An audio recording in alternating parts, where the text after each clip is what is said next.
Let's see how we can use Mathcad Prime to help us calculate the deflection in a beam. To start with, let's add a title to this worksheet. I can go ahead and format the text of this title by changing the font size, making it bold, and also moving it around on the worksheet. The first step I want to do is to define the cross-sectional area of my beam. As a reference, I'm going to insert the picture. And let's say we want to use a rectangular cross-section of the beam. We need to go ahead and define the width and the height of the cross-sectional area. Let's go ahead and specify a width of 10 and a height of 15, and then use the equation for moment of inertia of a rectangular cross-section, which is equal to 1 over 12 times the width times the height cubed. Mathcad can calculate what the moment of inertia is. If I want to go back and change the dimensions, Mathcad will automatically update the calculations. What I can now also do is add units to my definition. I can do so by just typing in cm for centimeters to both the width and the height. And as I do so, the moment of inertia will update to have dimensions of length to the 4th power.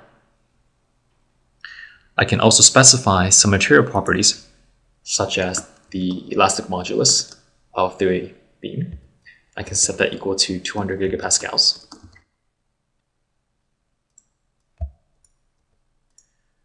I am now ready to define the loading geometry. To do so, I'm going to bring in another image for reference.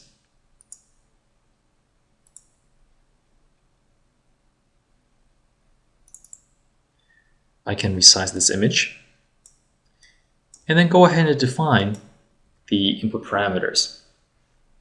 I can specify a load of 100 newtons, a beam of 15 meters, and apply that load at a distance 11 meters away from the left-hand side.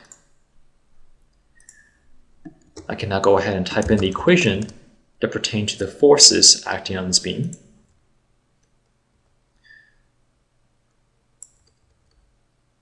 I can do the same for the shear and the moment.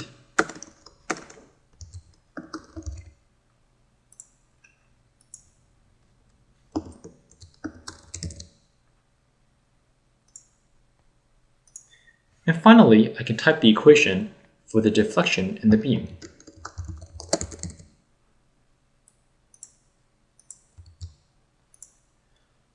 Note that all these equations appear in a way that you would write them on the whiteboard. This is what we call natural math notation. We can also go ahead and move around any of these blocks.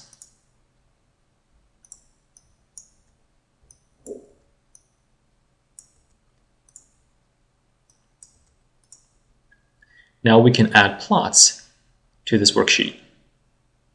To do so, we need to first define an x variable. Go to the Plot tab of the ribbon menu, insert a plot,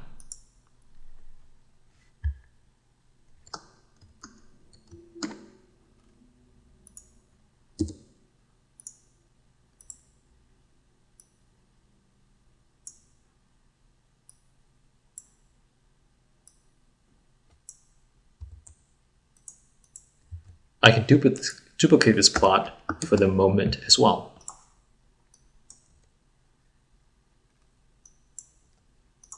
Finally, I can add a plot for the deflection.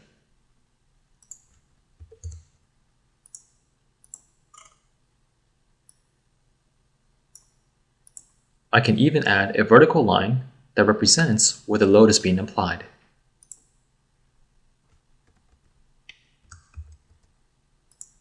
I can manipulate these plots by picking the plot and then changing various properties such as the trace color.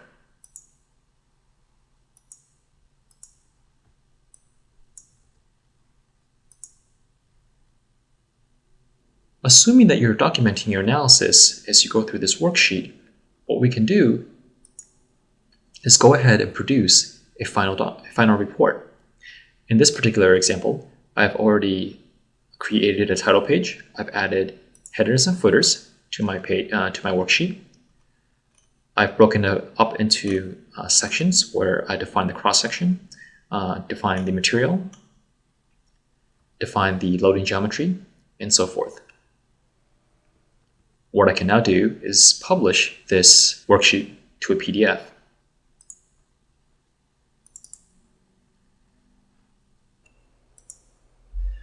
Using Mathcad, what you see is what you get. It's a WYSIWYG environment. From this PDF, you can tell that this is just the exact copy of the Mathcad worksheet.